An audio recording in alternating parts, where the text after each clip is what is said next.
Hi, this is Edward Troxel. In today's tutorial, we're going to look at how to look for transitions. Transitions can be in multiple places. They can be on the fade in or they can be on the fade out. So we have to look at both ends of every event to see whether or not a transition is actually present. Like, subscribe, and leave me responses. Let me know what you'd like to see in the future. Let me know what you think of this tutorial, and let's see how we can find a transition. Let's start with all of our normal code that we have in all of our scripts, and then I'm setting a string called S and setting it to nothing. We're going to actually, every transition we find, we're going to add it to this string, and then at the end I'm going to display this string. So we need to go for each track, my track and my Vegas.project.tracks. Now since we're looking for video transitions, I'm going to check to see if my track.isVideo. And since we know that we're looking at video events, I set this one to for each video event, the event, in my track.events. Now, like I said, we're going to look at both the fade in and the fade out. So I wrote me a check for transitions routine, and it's expecting three pieces of information. First of all, is it a fade in or a fade out? So I decided to use a true false. If it's true, then it's going to be looking for a fade in. If it's false, then it's going to be looking for a fade out. And then I'm going to pass it the actual fade. In the first case, I pass it the video event.fadeIn. In the second case, I pass it the video event.fadeOut. And then I'm going to pass it the edge of the event where that fade is. So for a fade in, I'm going to pass it the start of that event. For a fade out, I'm going to pass it the end of that event.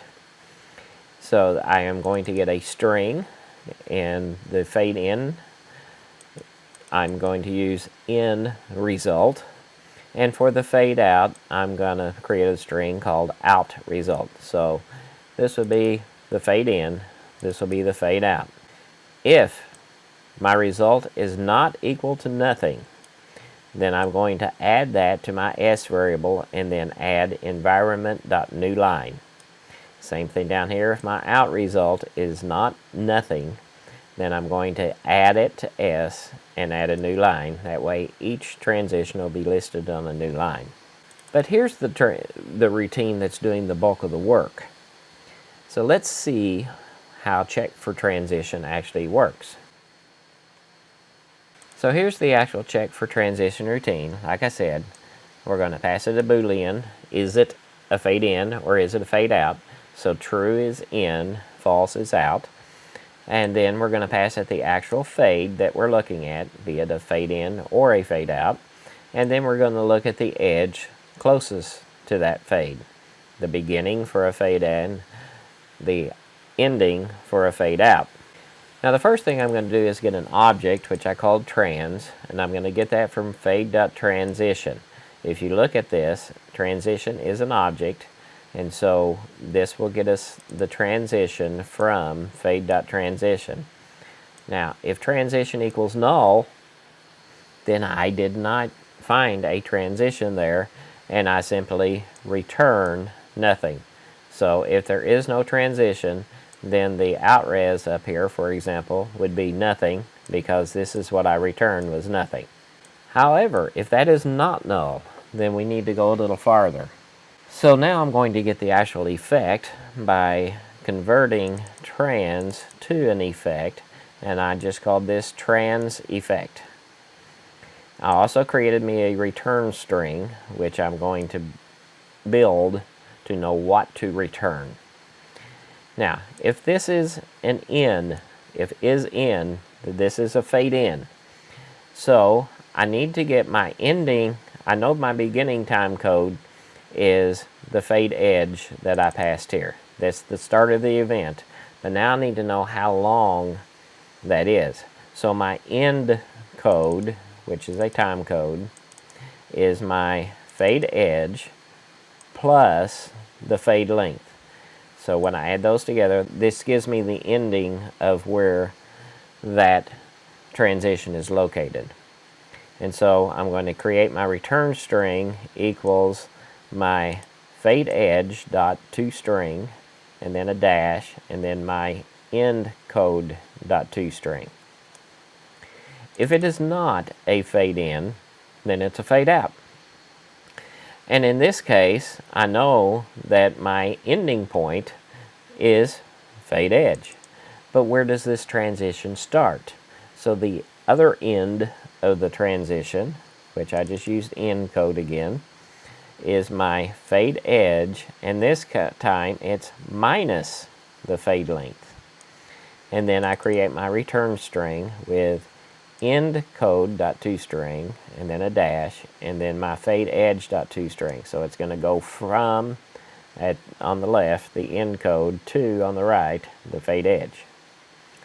And then I am going to return the time code string that I just created up here, and then a couple spaces, a dash, a couple more spaces, and then I'm passing the transition description.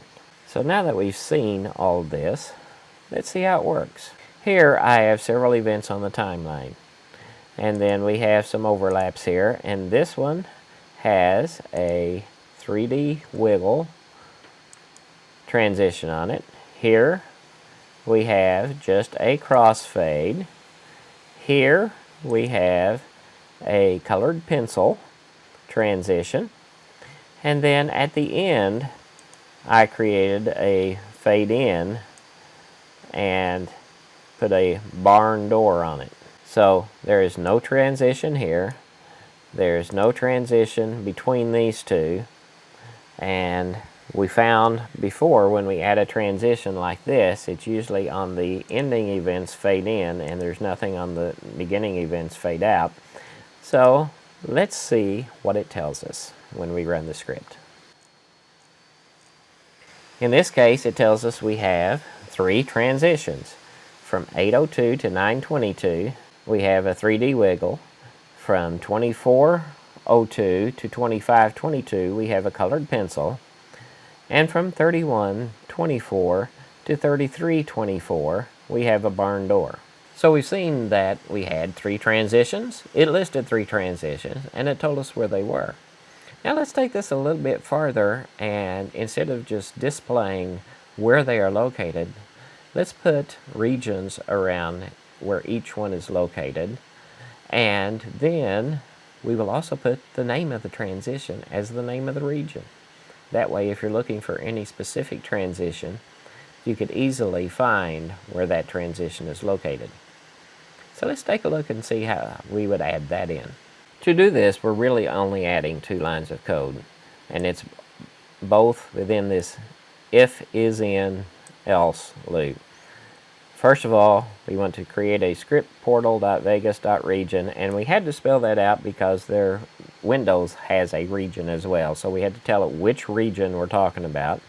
Then I'm creating a new region from a new script portal.vegas.region, and then I'm using my beginning point, which is the fade edge, and then I'm passing it the fade length, and then I'm passing it the description of the transition as the beginning, the length, and the description of the region.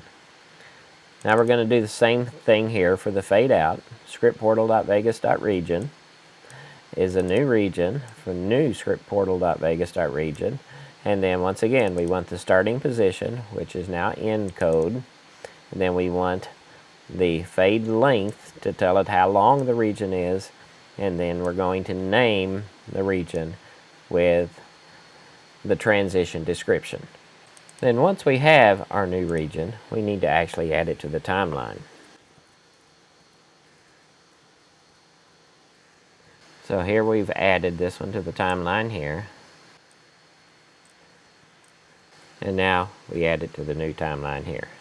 Still going to display the message at the end, and so we'll still get that, which that could be taken off. We could remove this part, we could remove these lines here, so we technically wouldn't need that entire section here, we wouldn't need this entire section here, and we wouldn't need this as well if we wanted to just create the regions. And now we can see right here, region 1, it's called 3D Wiggle.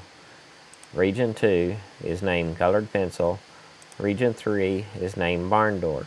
An interesting thing is if we go to View, Window, Edit Details, and we change this to Regions, then we could easily look for any particular name that we're looking for. In fact, we could sort it by name, and it could then have, if you were looking for 3D Wiggle, for example, all of the 3D Wiggles would be together, and then over here it would tell you exactly where it started and where it ended. So that's an easy way we can go through and look for specific transitions on a timeline, or we can look to see all transitions and where they are located and get a list of them.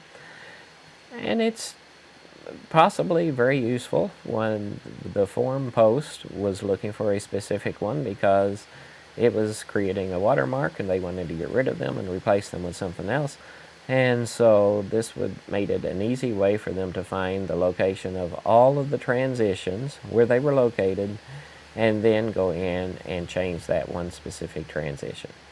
So I hope you find this tutorial useful. Once again, like, subscribe, and we'll see you in the next tutorial.